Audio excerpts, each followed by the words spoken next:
Good morning,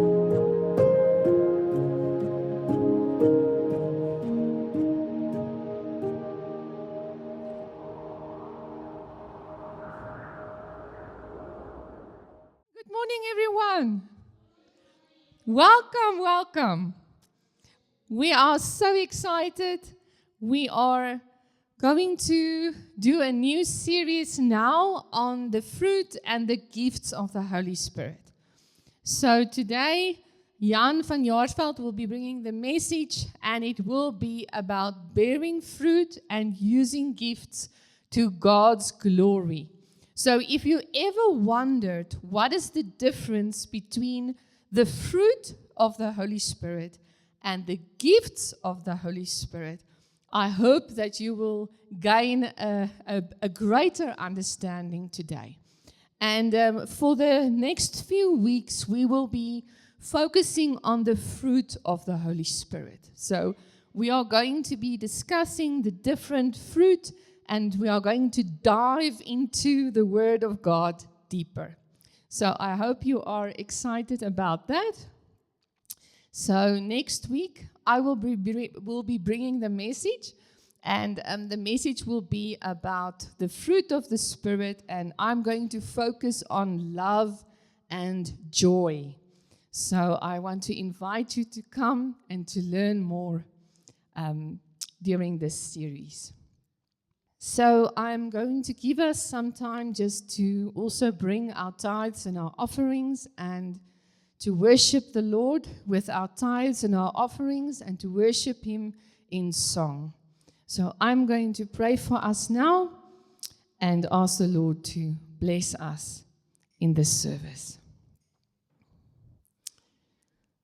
Lord Jesus, you are the King of Kings, and we worship you. Lord, all the glory and the honor and the power belongs to you. Lord, we glorify you today in this place, and we lift up the name of Jesus. Lord, and as we lift you up, we pray that people will be drawn to you. Lord, we pray for your word today. Lord, come and bless us today with a deeper understanding of your love, a deeper understanding of the work of the Holy Spirit in our lives. Holy Spirit, would you move from chair to chair? Lord, you know each one of us, and I pray, Lord, that you will come and minister specifically to each one of us this morning. Lord, I pray that you will come and break open things to us that previously we maybe did not understand in depth. Lord, take us deeper into your word, Lord. Lord, we love you and we want to love you deeper. Thank you that we can pray this and ask this in the precious name of our Lord Jesus Christ. Amen. Amen. You are welcome to bring your tithes and offerings, and also let us worship the name of the Lord and exalt His name. Amen. Yes, good morning, welcome. Yes, we praise God for the opportunity to open up His Word and to ask His blessing. Let us pray and ask Him directly. Heavenly Father, what a wonderful privilege we have that you promised in your Word that where we are gathered in your name, that you will be in our midst. Come and lead us, anoint us, grant us understanding of your word, open our hearts and minds that we should hear and accept what you say and understand it and implement it in our lives. Come you, Holy Spirit, presenting God in our hearts and our minds and our lives to lead us this morning as we ponder on your word and would like to learn to know you better, to become more like Jesus, our Lord and Savior. Thank you for leading us. Thank you for being here and not having left us on our own. We praise you in Jesus, our Savior. Amen. Yes, today we are starting then with a huge, wonderful new series, as you've heard, Elise Marie told you, on the fruit of the Spirit and the gifts of the Spirit. So today is just the introduction, but we will share, God willing, every time on a different aspect of the fruit, and then we will also take the gifts and work through them. So, bearing fruit and using gifts to God's glory. So that is what it is for. We benefit, but others need to benefit as well, and God needs to receive glory. So I want to remind you or take you back to the previous sermon that we had called The Road of Salvation, and I just want to link and touch up on that to form the bridge to this new series as well. Remember, we said then that the prime reason we need to follow God and to be born from God, to be born again, is to bring glory to Him. That is our first reason. We always share the gospel and say, get your life ready, you need to go to heaven. But from God's perspective, we owe Him glory. And of course, if we walk with Him, we will be with Him in His paradise and in heaven and on the new earth. We will be there, but we first need to put our lives right to God, to bring glory to His life. So I'm taking you to the scriptures that we discussed then in that series, that we need to bring glory to God. You can see in Romans 3:23, because of all our sin and our unrighteousness and our filthy lives, God doesn't receive glory because we then fall short of giving God the glory that He deserves. 1 Corinthians 6 verse 19-20, we know our bodies are temples of the Holy Spirit and that we have from God, but we are not our own.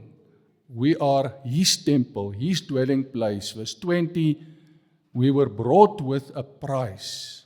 Jesus paid a very dear, expensive price. Therefore, glorify God in your body and your spirit. Our whole life, every aspect, we need to bring glory to Him. So our aim for salvation is that we, in the first place, our lives need to bring glory to God. That's the purpose of our lives. Not merely one day to go to heaven. Because if God saves us now already, our lives bring glory to Him. That's the purpose of being saved away from the stronghold of Satan and the mischief he wants us to direct us in. So we need to respond to what God has done, because we can't earn our justification, our salvation, that to be justified, to be made righteous, it's God that does that from His love, and He sent Jesus to die and pay for us.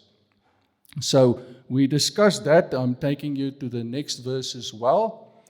Hebrews 12 verse 14. We said that we are justified, put righteous by what Christ did, but now we need to walk. Remember, we said entering through the narrow gate, which is what Jesus did to die for us and pay for us a blood sacrifice. But we need to remain in Jesus Christ, and that is where the Bible speaks of the way of salvation, the road, and after you've entered through the narrow gate, you follow Jesus and you remain in Him on the narrow road. Hebrews 12 verse 14 says, pursue peace with all people and holiness. That word holiness in the Greek is also to become more like Jesus, to be sanctified, without which no one shall see the Lord. So we said this on the road of salvation, besides being justified by the blood of Jesus, we need to remain in Jesus because salvation is in Jesus. We need to walk this road of sanctification. That means to remain in Jesus and actually become more in character like Jesus. And without that, if we go out of Jesus, we are no more saved because salvation is in Jesus Christ. Philippians 2:12 and 13, therefore, my beloved, as you have always obeyed, not as in my presence only, but now much more in my absence. Paul's words to the Philippians, hey, work out your own salvation with fear and trembling. So if you wonder about that, we also mentioned you can't work out your justification. That is the work of Jesus. But you can work out with the Holy Spirit on your sanctification, because remaining in Jesus, we need to walk in Christ and we need to ask God's Spirit to lead us and guide us. We need to die to ourselves and put to death the sin that lives in our members. Remember, that is how we work out our own salvation. That is on the sanctification part, the walking in Christ part, the walking in the Spirit part. So God is working in us, but here we need to cooperate with Him. Not with our justification, that Christ alone, that we must receive in faith, but walking in the Spirit, ask for us to put to death the members, the sin in our members, to die to ourselves, to take God's hand, to allow the Spirit to guide us and to lead us. So we have a part to play in our salvation, on the sanctification part. Hey, let's go to the next slide there. No, it didn't move on. Yeah, there it is. Romans 8 verse 13. For if you live according to the flesh, you will die. But if you live by the Spirit, you put to death the deeds of the body. That's that part that I've just mentioned, that we need to cooperate with Christ. We need to take action in our lives, but God gives the power through His Spirit that we put to death the deeds of our body. And also, we are led by the Spirit that provides direction where we're going. Where we're going in our lives as sons of God. If we are led by the Spirit, grants us direction and power, energy to walk and to walk in the right direction, we said last time. So that is our part. So not all of this salvation is God's only part. Jesus paid for us. We can't earn that. We need to receive that. But then, when walking and remaining in Christ, we actively have got a part to play. And that is on the road of sanctification. So now we're speaking about the Holy Spirit. Because when we get to today, speaking on the fruit and the gifts, it's part of this journey of sanctification, walking and allowing the Spirit to guide us and to allow us to bear fruit and to receive His gifts. That is why I brought in this bridge from this message of last time, the road of salvation. So we need to allow the Holy Spirit. We have received the Holy Spirit when we were born from God, when we accept Jesus, when we told God we are sorry, we repent, we would like to submit our lives and put it under His control. We receive God's Spirit because Jesus and the Father come and they dwell in us. But we need to surrender as well on our journey so that the Holy Spirit can fill us and transform us. This is the better understanding of transformation, not the political one, we are transformed in becoming more like Jesus Christ. Hey, that's the good transformation. We need to follow that. So the next slide is Paul now spoke to the people in Corinth, the church in Corinth. Let me just say that before we discuss this slide. We receive from God, from the Holy Spirit, if we walk in Him, we said we receive power and direction.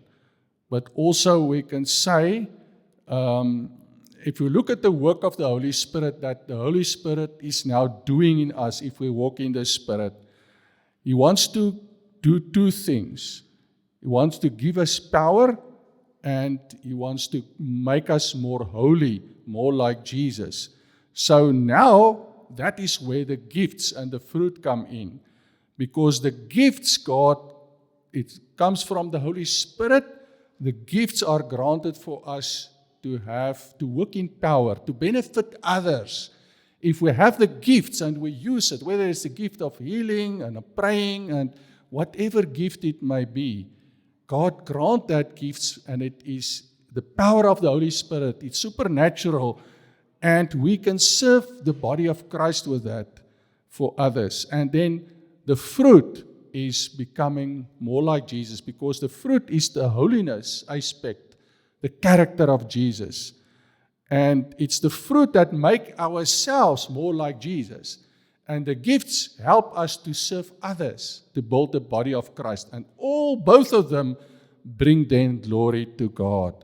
Now we can read what Paul has done here. There were problems in the church of Corinth. So Paul addressed, because they were very much focused on the gifts. And Paul said, look, don't neglect the fruit. You need to have both. And they neglected the fruit, the character, and they emphasized the gifts so much. So after Paul shared in 1 Corinthians 12 them about the gifts, he then goes in 1 Corinthians 13 and he says, verse 8 to 10, love never fails. No, love is a fruit. It's part of the fruit of the Spirit. Love never fails, but whether there are prophecies, they will fail. Prophecies won't last forever. There will come a time when it's done. Whether there are tongues, they will cease, they will stop. They're good for a time, but there come a time that they will not be needed anymore. Whether there is knowledge, it will vanish away. Now, remember, knowledge for now is good, especially knowledge of the Word, the words of Jesus. In the Old Testament, we read also in the prophet of Hosea. It says, we can perish because of a lack of knowledge. That knowledge is knowledge of God's character, of the Word. So knowledge helps us to form our fruit. So it serves a purpose, but in the end, when Jesus returns, we will be granted all knowledge that we needed. So knowledge will also, the knowledge that we have now about everything, not only that knowledge of the Word, but the knowledge of academy, whatever, it serves a purpose for now, but it is not lasting like fruit. For now, we know in part and we prophesy in part, but when that which is perfect, when Jesus comes, then this what is perfect. The gifts will be done away with. So we need to see the gifts in that way. But what is important then, verse 13, and now abide faith, hope, and love. These three, but the greatest is love. Now these things are in the category of fruit. Faith, hope, and love is in the category, it's part of fruit. It's part of our character. That will last, and that's important to remember that we have to balance our gifts with fruit, with character. So we need to have both, and it need to be in balance. But we need to remember then, like I've said, that the lasting thing is the fruit, because that is our character. That's becoming more and more like Jesus day by day. And that is for all eternity, that you take with that character into eternity. So you can say, if you meet a man and you will want to know if this is a true spirit-full man of God, you look for fruit, not the gifts. What is testifying about his character is the fruit in his life. Jesus said, you will know a tree by his fruit. You will recognize a false prophet by his fruit, not the gifts. The gifts can sometimes be misleading. So, but the fruit like love, joy, peace, gentleness, meekness, self-control, and those kind of things, these are character traits. And they are the character of Jesus. The fruit of the Spirit is the character of Jesus, and that's why it is important for us. I want to tell you a story. The story comes from this book. The book's called Disciple, from Juan Carlos Ortiz. He's from Argentina. Now, the soccer fans will say, oh, Argentina plays tonight in the final, and they played yesterday rugby as well, but Argentina is also in God's kingdom. There was this pastor that was really dedicated to God. He was in the Assembly of God in Buenos Aires, in Argentina, and he shared the following story. And we're going to use this story. It's going to help us understand how to balance fruit and gifts. So let me start telling you the story before I put the slide on. He said there in where he lives, in Buenos Aires, where he lived, he said there are not many trees over there. And therefore, when it gets Christmas, Christmas, everyone wants to put up a Christmas tree and decorate it and so forth. But they don't have real trees, so many there. What they did then is they will get artificial trees, like plastic trees, wire, paper, cellophane, cheap materials. They will produce these artificial trees that they then decorate for Christmas, right? For Christmas Eve. And he said you can buy those trees, maybe $2, $3. You will find a tree and then you put them in your house and then you hang the gifts on this tree. Expensive gifts, sometimes a very expensive watch or jewelry or fancy things you hung. It's a valuable, then it looks like this tree is very valuable. But it's not the tree that's valuable, it's the gifts that are valuable. The tree is nothing. The day after Christmas, you chuck the tree away. You put it in a dustbin because it's a cheap tree. Let me show you how that looks like. Now you can see in the left-hand side, there's an apple tree. It's a natural tree. It produces fruit. Look at that nice apples. At the right-hand side, there on the pavement stands an artificial tree. But it looks valuable because it's got expensive. There are cameras and watches and laptops and video cameras and lots of other valuable things. The gifts are valuable, but the tree is not valuable. It just hangs on the tree. But the apple tree, the fruit tree, bears fruit out of its root. It's its own apples. So the apple tree is much more valuable. Can you see the difference that the point he wanted to make? So we can mistake and maybe see this person has got very valuable gifts, but if his character is not aligned with that of Christ, the person is not as valuable. Of course, for God, everyone is valuable, but in terms of what we are trying to tell you, the person is valuable not because of the gifts, but because of the character. Rooted in God, rooted in Jesus, bearing fruit of the Spirit. It's natural. The gifts, God's Spirit gives according to how He wants and who He wants to give. So the gifts are valuable because God is giving it, and it's the Holy Spirit working power. But that doesn't make the person valuable. But the fruit will increase the value of the person in terms of the character of Christ that is performed because rooted in Christ. So, so we can be like the fruit tree, the apple tree. It's our nature, if we are rooted then in Christ and we allow the Holy Spirit to form the character, and we will see then we will bear good fruit, and it's our own fruit. We are like that tree because we are rooted in Christ. But sometimes a gift can be on that tree. A valuable gift can be given to us if we have got both the character and the gift. That is what we want and what God will be glorified by. But if I am prideful and using the gift as if it's my own, I didn't produce it, God granted it to me. But the fruit, I had to die to myself. I had to allow the Spirit to bear that fruit so that I can become more like Jesus Christ. You see the difference. In the Bible, there are examples of this as well. There was King Saul. He was pursuing King David. And then we read in the Bible that the Holy Spirit came upon Saul for a time. And Saul prophesied. That was a gift. But Saul never lived a good spiritual life. His character he was jealous of David. He was chasing David, wanting to kill David. He wanted not.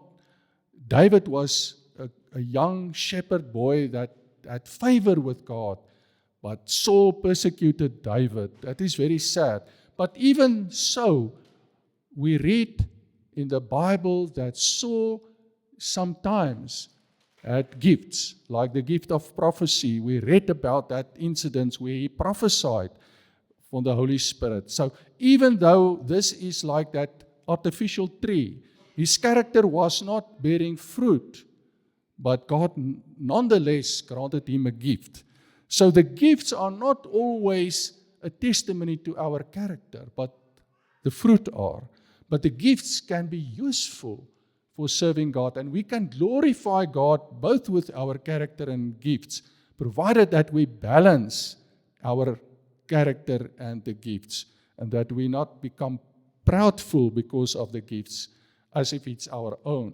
God grants us sometimes gifts. But then the lasting thing is the fruit of the Spirit, and of course we all know the main text in the Bible is Galatians 5:22-23. The fruit, remember, fruit singular of the Spirit is love, joy, peace, long-suffering, kindness, goodness, faithfulness, gentleness, self-control. Those are parts of the fruit that God's Spirit bear and wants to bear in us. Now in our series, we will discuss each one individually, and we will stand still and explain more about each one. So today we're not going to go into depth into any one of them. So I repeat, the primary difference between the fruit of the Spirit and the gifts of the Spirit, the fruit represents Christian character. The gifts represent spiritual capability. Spiritual capability. The fruit of the Spirit focuses on who a believer is becoming. I must become more like Christ. It's an internal attitude and Christ-likeness. That's the fruit. The gifts focus on what the believer does, what I'm doing, external service, supernatural empowerment. The power of the Spirit can work through me to serve the body of Christ. Let's go to the next slide. There is a summary of the basic elements of the fruit and the gifts. So let's quickly go through that. What the features? What is it about? The fruit of the Spirit about character and Christ-like maturity. I grow and become not remaining a child that needs to be fed by milk food, but I become more like Christ and I can absorb more deep biblical stuff and I can handle situations because of being more like Christ. And then the gifts of the Spirit, like ministry, power, and service. So who gets it? All believers. At the fruit of the Spirit, all believers should have all of the fruit. Now, fruit is one concept. We need to have all aspects of the fruit. But the gifts God grants each believer in a unique way. He decides. And we can strive, we can ask God for a certain gift, for a certain situation. That we can do. But God grant as He wills every believer with some gifts. Not everyone has got the same gifts. You know, the only human being that had all the gifts was Jesus Himself. And we read that actually in the Bible. It says the Holy Spirit was given to Him without measure. All of the gifts resided in Jesus. But us, every one of us, we don't have all the gifts. Every one of us had at least some. Some have got more than others, but we have got different gifts. So we are, as a body of Christ, need to together help one another to serve the body of Christ with our gifts. And we can add on to one another. The one has got this or these gifts and those gifts. And if we collectively work together, we really can benefit God's body and the church and others with our gifts. And then especially if we do it in the character of Jesus. So the development, the fruit is developed gradually as we allow God's Spirit to work in us, to form us. It's like the saying said, good old wine. It ripens, it matures over time. But we need to allow God's Spirit, and we need to cooperate, like we've said, in sanctification. Hey, but the gifts God grant as He wishes, and it can be instantly. Sometimes there arrives a scenario that was not asked for, a difficult situation, and sometimes you experience God is there, and He gives outcome, and you can do something that you not normally can do. That is a gift for a situation even, that God can grant you. Now, the nature is, the fruit is a singular aspect. We think of different kinds of fruit. But if you think of those things that we mentioned, gentleness, faithfulness, goodness, you can't just have one and not the other. They work together. You have to have the whole fruit as a concept. All of these aspects. It's not fruits. It's not different like apples and the bananas and this. It's one fruit with like love, gentleness. Everything is necessary. If your character is like Christ, all aspects of this fruit is worked in your life, not only one or some of them. But the gifts have got multiple concepts. You can have a gift of healing. You can have a gift of prophecy, a gift of teaching, but they are all distinct abilities, separate abilities. And one can have more than one as God grants us. So where in the Bible do we find this? Now, all over the Bible, but specifically it's the focus points, especially then the fruit of the Spirit is Galatians 5:22 and 23. And there are three places for the gifts. 1 Corinthians 12, 1 to 11, Romans 12, 3 to 8, Ephesians 4, 7 to 16. That is where we find the gifts. So, okay, now let's speak a bit on the gifts.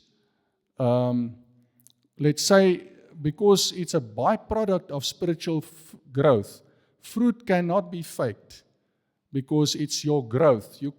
It's not artificial. It's your inherent, your growth as you allow the Spirit to mature you. It requires that you submit, that you surrender, that you cultivate, you cooperate with God's Spirit to work the fruit in you. It's a byproduct of spiritual growth. The gifts of the Spirit, those are supernatural empowerments that the Holy Spirit distributes among believers according to His sovereign will. They are tools given to us to build up the church, to encourage other people, to advance the kingdom of God.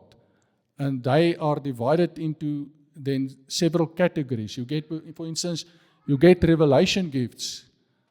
Then in 1 Corinthians 12, there's words of wisdom, knowledge, discerning of spirits, like prophetic utterances.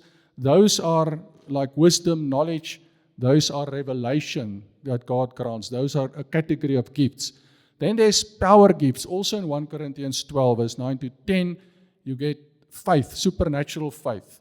Gifts of healing, not a normal faith that we all of us have to put our trust in Jesus, but supernatural faith that you can go and do something. Maybe you achieve something, but you haven't got the funding, but you trust God for that. That's a supernatural faith. Gifts of healing, working of miracles, that is power gifts. And then the third category, you can speak of utterance gifts, like prophecy, tongues, interpretation of tongues. 1 Corinthians 12 and 14 deals with utterance gifts, like these prophecy and tongues and so forth. Then there's in Romans 12, 6 to 8, you found another category of gifts, like administration gifts, or service gifts, or leadership gifts, like teaching, administration, leadership, giving, showing mercy. That is focused on the part of the gifts in Romans 12. Then there's a third category of gifts that people normally don't attend to, but I brought it specially in because I have recognized Ephesians 4 verse 7 to 16 is people that God granted as gifts to the church, like apostles, prophets, evangelists, shepherds, teachers, deacons, elders, people that are anointed to edify the church. They are also gifts. The people are given to the church to edify the church.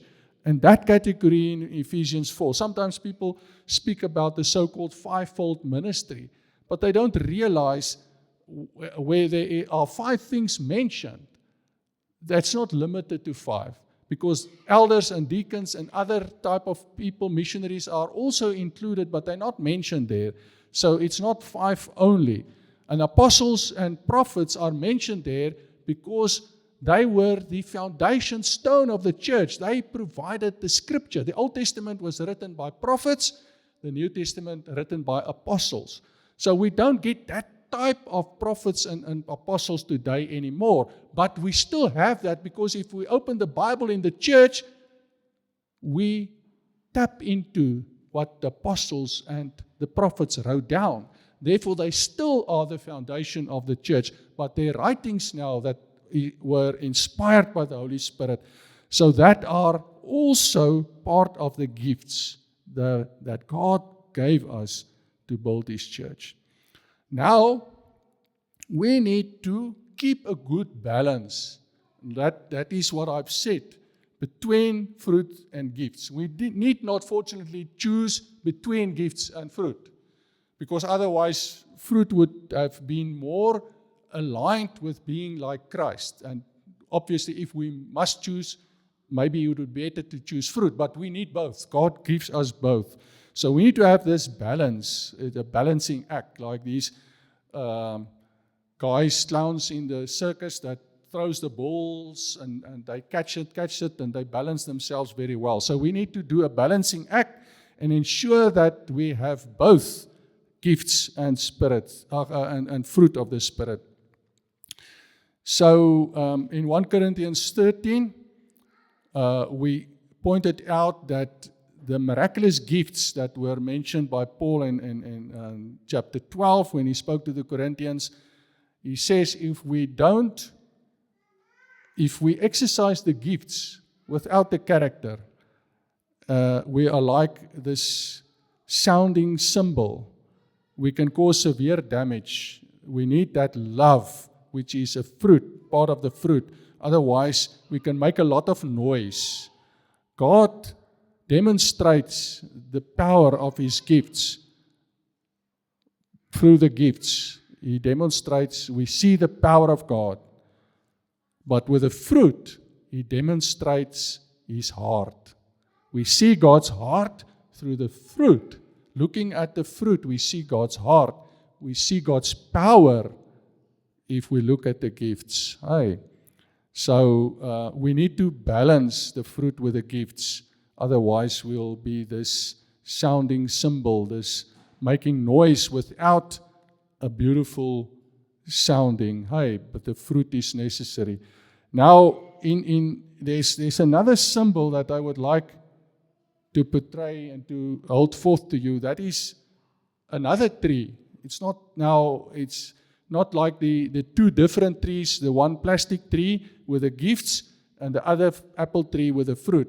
Now, we combine the two trees and we build a new tree. It's just a symbol to illustrate and make a point. A complete tree that has got both gifts and fruit. Now, the gifts are represented this time by the stem, and the branches can here resemble the gifts, and the fruit is on the edges. The tree bears fruit. Now, just to make some points here, you imagine this beautiful big tree. You can see how people are sitting underneath its shade. Now, the characteristics is that there is health and purpose. So this complete tree resembles then gifts and fruit and creates health, a healthy environment and purpose. So number one, it bears rich, nourishing, delicious fruit that feeds the hungry. You can see how the people there, they are eating the fruit. They benefit from the fruit. So if we as a Christian bear fruit, ourselves will produce that God's work in our lives, and that will be enjoyable for people around us. They will benefit by eating, by enjoying our character. We will bring joy to them. We will be friendly and be loving them, and they will, bring peace and everything. You can just serenity. You can imagine the wonderful purpose of having fruit. They will be nourished. But then also you can see the people sit in the shade. It's branches and leaves, it's shelter, protection against storms and shade, and that can represent the gifts of this total tree. If this tree would only have gifts, then it will be these branches, no leaves, no fruit, just like a skeleton. It won't provide shade. You will not have something to enjoy to eat. It's barren, it's useless if there is only gifts. Because remember, the stem and the branches represent, in this tree, it represents the gifts.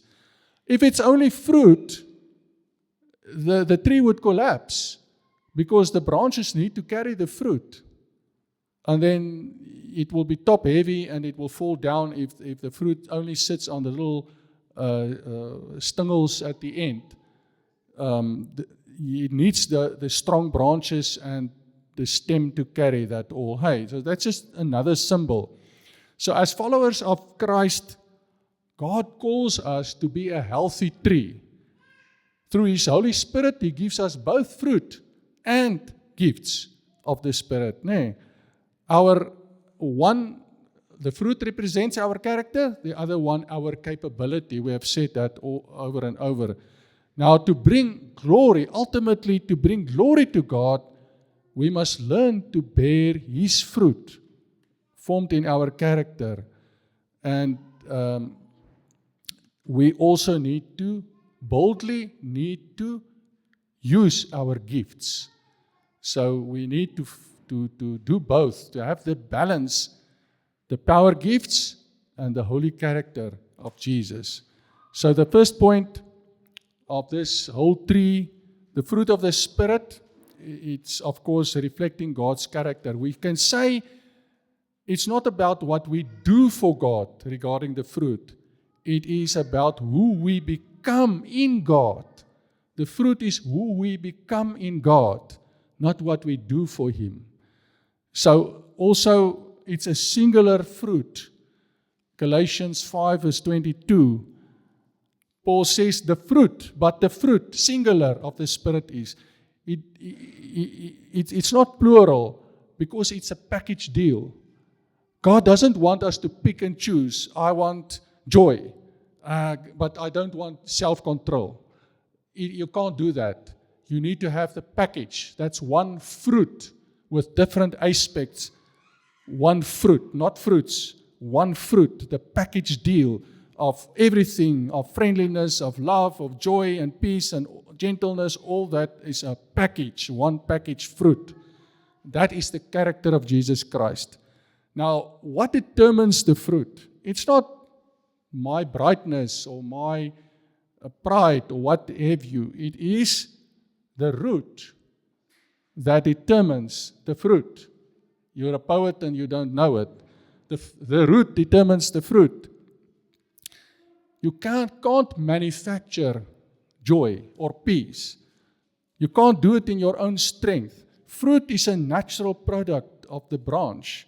And Jesus says there in John 15, I am the vine, you are the branches. He who abides in me, he who dwells in me, he who remains in me, and I in him, bears much fruit. Without me, you can do nothing. You can't bear fruit without being anchored, being in Jesus. So there's a fruit of the Spirit. It's not my fruit. Every one of us bear fruit according to his relationship or her relationship with God. It's God's fruit. You need to allow him to. And that is part of sanctification. You walk in Christ, walk in the Spirit. He lives in you and you live in him. You are part of the body of Christ. But now you also need to cooperate with him, like dying to yourself. That's why I went again in the beginning back to the sermon of the road of salvation to show you this is part of sanctification, whereas justification, Jesus paid for us. We accept it through faith. But on the road, remaining in Jesus, we cooperate. We have got a role to play. We read there in Hebrews, Philippians, work out your own salvation with fear and trembling. We read in, Paul writes in Corinthians or Romans, that we need to put to death the members of our body. Not in our own strength, but it's God providing through the Spirit the strength. But we must allow him to do that. And then we remain in Christ. We abide in him, and he bears fruit in us. So our character will show gentleness, love, joy, peace, all these long-suffering, patience, all these aspects, because we allow God to do it and to bear the fruit to us. And then he is glorified by that. So our goal here with fruit is maturity. Bearing fruit takes time. It requires pruning. Scissors, sometimes God needs to do something that is painful to us, to cut us, that we can bear more fruit. If you work with fruit, if you're a farmer, you will know you need to prune the fruit trees. You need to cut the wild branches, cut them, trim them down in order that the main branches can bear more fruit. So God also does it with us. He prunes us. He says that if you read John 15, that whole passage about he's the vine and we are the branches. He wants to prune us. We need to allow him. God also says another symbol, he chastises those whom he loves. So sometimes it's difficult for you. Your circumstances is not always great. You're suffering. Bear with God. As long as you are in Christ and he in you, God will prune you. You will overcome and you will have joy. You will have peace in the end. Endure, because long-suffering patience is part of the fruit. Sometimes there are seasons of rain, seasons of pruning. Daily surrender is required. When we bear fruit, the world tastes this fruit and see that the Lord is good. We, through our fruit, can show the world, because the Bible says, Jesus says, by this the world will know that you are my disciples. If you have fruit, if you love one another, that's a fruit. The world will see, they will taste that God is good if we bear fruit.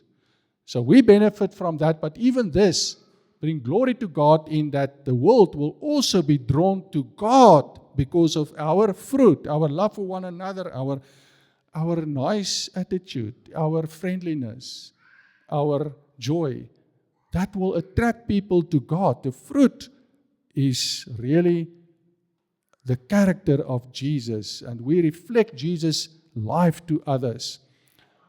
Now, about the gifts a little bit more. So, gifts, we said, demonstrates God's power. So the fruit is changing us, ourselves, if we allow God to prune us and that we bear more fruit. But the gifts change the world. Can you hear?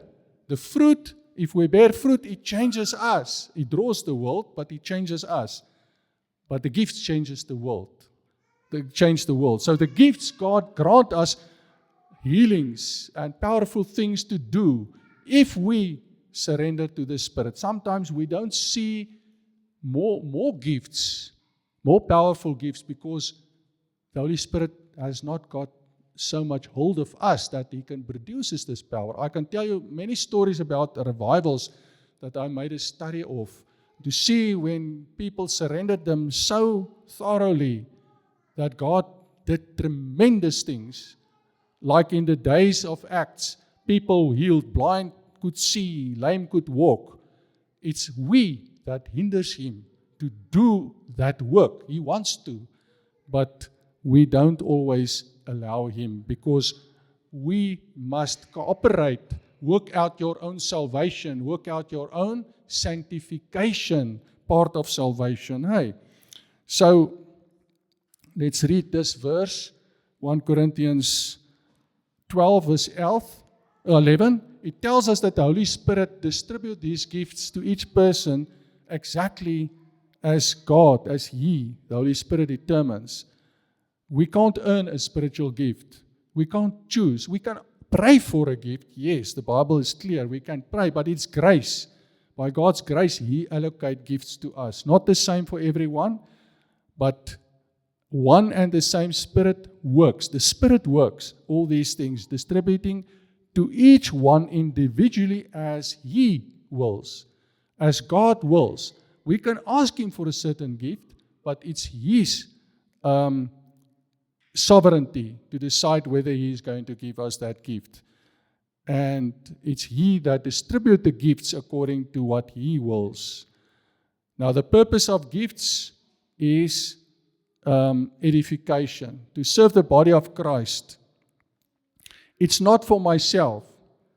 I can't boast about the gift. It's not for pride. Otherwise, I'm going to kill the fruit if I'm getting prideful, because I need to be humble. And that is part of the character. That's why the fruit and the gifts need to be balanced. Because in bearing fruit, I will remain humble. I remain dependent upon Christ. I will use the gifts not for myself, but to serve the body of Christ. Not for my personal entertainment. 1 Corinthians 12:7, the next verse, it's for edification. But the manifestation of the Spirit is given to each one for the profit of all. The gifts are not for my own profit, but the profit of the body of Christ. With the gifts, I serve the body of Christ. But if I have the fruit, I can use the gifts in the right way. I need the balance between the two.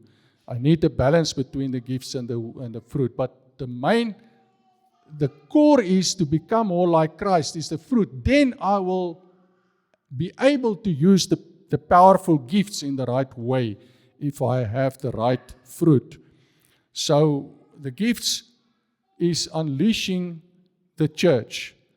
When we as Christians use our gifts, teaching, encouragement, healing, prophecy, administration, we become the hands and the feet of Jesus. Because Jesus is embodied in us, and if the world sees us, they see Jesus, because we help the poor, we heal the sick, we pray for everyone.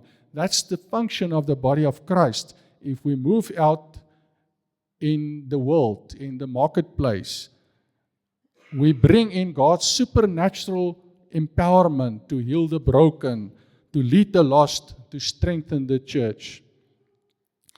Now, the last point here is, I've already mentioned the balance, but we must realize the danger that there is to focus only on the gifts. If you exercise gifts, but you've got a fruitless life, That is dangerous. That's unfortunate. We can't separate God's power from His character. Now, the Corinthian church, unfortunately, was an example, and Paul had to address this very thing with them. They were highly gifted. If you read Corinthians 1 Corinthians 12, 13, 14, very much gifted, but they were spiritually immature. They were divisive. They quarreled about who they follow. Is it Apollos? Is it Paul? Is it Peter? Is it this or that? They had factions among themselves. They were immature. Paul said he had to feed them with milk, but they had gifts. Can you see? God can grant gifts like with Saul, even though his character was not good. Sometimes people without the right character has got a lot of gifts from God by His grace. But as children of God, we need to balance the fruit and the gifts, because the gifts can become much more valuable if we have the fruit, if we are mature and use the gift in the right way. Now let's read 1 Corinthians 13. Though I speak with the tongues of men and angels, but I have not love. Love is your prime part of the fruit. Hey, I have become a sounding brass or clanging cymbal. Dung, dung, dung, dung. Just make a noise, not a beautiful melody, just a dung, dung, dung, a cymbal that just disturbs. Don't bring joy. Not beautiful musical notes and a melody and what have you. And though I have the gift of prophecy and understand all mysteries and all knowledge, and though I have all the faith so that I can remove mountains, if I have not fruit, not love, I'm nothing. Nothing. Can you see how serious this is? The fruit is so important. Paul says we are nothing without the fruit, without the character of Jesus. Even we use the most majestic gifts. We can move mountains. We can do all these wonderful things. And I can be very proud about that. It serves, I'm nothing. Nothing. We need to have love. We need to be embedded in Christ. Abide in Him to bear fruit. His character needs to be seen by people. Love, respect, friendliness, kindness, long-suffering, patience, all those aspects, that package deal of fruit. Without that, I'm just nothing. I just make a lot of unnecessary noise. Dang, dang, dang. But I can bring Jadine here and she can sing you a wonderful melody that you will be, wow. I'm just so amazed and so blessed by this beautiful song and singing. But that is where fruit and gifts join together. So power without character is very destructive. Prophecy without patience is like harsh criticism. Leadership without gentleness is like a tyranny. Knowledge without kindness is arrogance. The ultimate test of spiritual maturity is not how powerful you preach or pray, but how genuinely you love. Gifts tell us what a person does, but fruit tell us who a person is. God is not glorified by our performance, our deeds, if our hearts are far away from Him. We first align our hearts with God, and then our deeds can be aligned with glorifying God as well. So we need to bring glory to God. I conclude. Let us stop separating what God has joined together. Let us desire the gifts so that we can serve with power, but let us cultivate the fruit so we can love with sincerity. So what actions need I take this week because of the sermon, because of what we have discussed today? I need to examine the root. I need to investigate, am I rooted in Christ? Do I spend time in prayer? Ask God to prune areas in my heart where fruit is lacking, impatience, pride, whatever. I need to work and go to God. Say, Lord, I want more fruit. I pray more. I want you, Spirit, to help me to overcome my anger, to overcome my jealousy, to overcome this or that deficit in my character. Let me become more like Jesus. Work out your own salvation of sanctification on this road of salvation, this part that we need to cooperate with God. God has bought us a free gift with the blood of Jesus. The justification we receive, but the sanctification we cooperate with God. Pray and ask God. The Holy Spirit is given for us for sanctification to lead us. We need to be led in by the Spirit. We read also that verse again today. Now that is the root that we need to examine. Ask God to help us with fruit bearing. Then also we need to activate the gift. We need not to let our spiritual gifts sit dormant.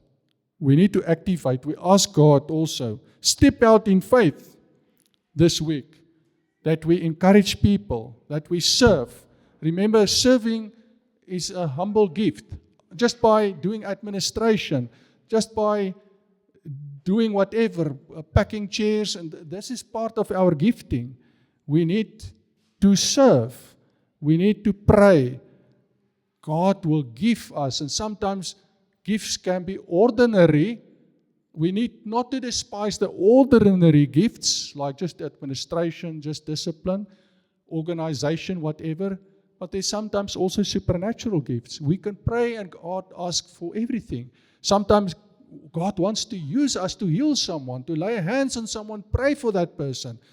I have had many testimonies of wonderful healings that God granted as gifts. And we can ask Him for that. We can pray for someone. So we can use the gifts and we can activate the gifts. But we need not to neglect the fruit. So both in balance, gifts and fruits, and God willing for the next period of time, a long time, we will focus now on the different aspects of the fruit and the different gifts. And we would ask God to bless us with that. Amen. Let us pray. Heavenly Father, we thank you that you are the one that grant us gifts, and you are the one in whom we are rooted, Jesus Christ our Lord, to become more like Him, and when we abide in Jesus, your word says we will bear much fruit. And if not, the word says we won't be pruned and we will be cut off and cast outside, and we don't want that.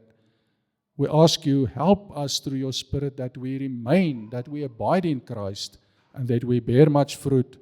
And also we ask you in 1 Corinthians 12, Paul says, strive for the better gifts. Will you grant us the gifts that we need to serve you and to build your church? Every one of us have got different gifts. We want to activate those gifts to serve you well. Grant every one of us what we need to have in our calling, to live it out well and to build your church and to bring glory. Allow us, using our fruit and gifts, to bring glory to you, as this is our first aim of salvation, to bring glory to you. You deserve it. Father God, you created us. Lord Jesus, you saved us. We owe our lives to you, belong to you. We don't belong to ourselves. Therefore, our lives would like to bring glory to you. With our lives, we would like to honor you.